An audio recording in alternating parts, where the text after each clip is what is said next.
Come with me for my first part of my trip in Japan. So for this first part of the trip, we did travel around a lot for day trips, but for the most part, we stayed in just Tokyo. So we saw a lot of different areas of Tokyo. We went to see Tokyo University of Agriculture and Technology, as well as Azabu University, so we can meet a couple of the university students. Needless to say, we became very familiar with the subway system very quickly. So if you ever were intimidated by it, don't be. Trust me, it's not a steep learning curve. You will figure it out. The main focus of the study abroad was to learn about the intersection between environmental and health in Japan, but there was also a huge learning curve for the culture as well. I definitely knew that Japan was very hygienic. I just didn't realize just how much they were hygienic. For example, when people say that the subways and all of the public spaces are clean, they really aren't kidding. So there aren't a lot of trash cans around Japan, and for the most part that is because of a subway attack where they use trash cans in order to hide a really toxic gas.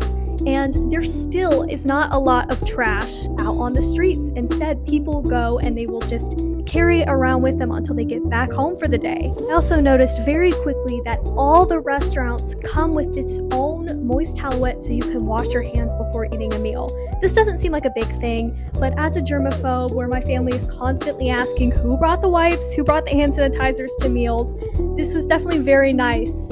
Because if I forgot, I just knew that they would provide me one. On one of our days in the university, we also learned about different parasites or problems that can arise from eating raw fish, which is a huge part of the Japanese diet. One of these things is this parasite, which is called Onosikidae nematodes, which basically is this tiny worm, as you can see here, that will try and burrow out of a human gut and in the process cause an inflammatory mass. So there's about 7,500 cases of this in Japan per year.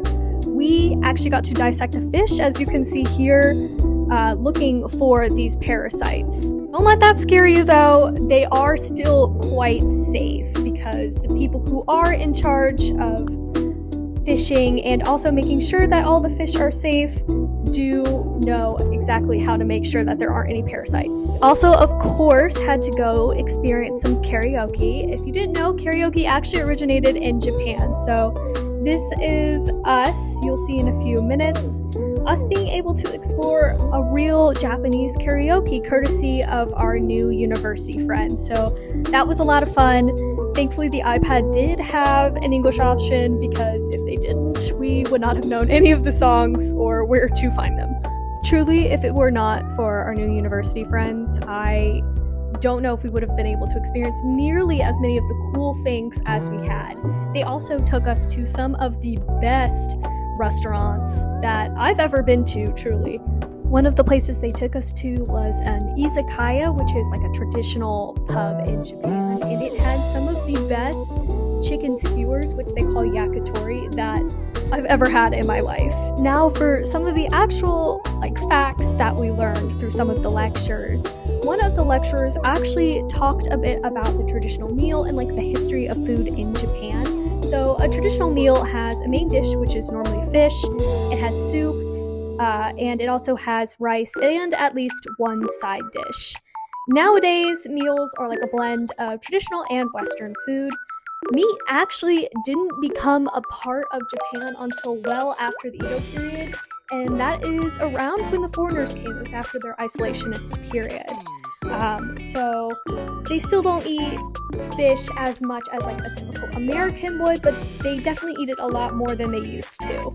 And truly, we should be taking a few lessons from them. Japan has a very, very high life expectancy, and they have a low mortality rate from ischemic heart disease, mainly due to the fact that they're able to walk everywhere and also because of their diet. So that's all I have time for in this first part. Go watch the second part for more about my travels and more facts.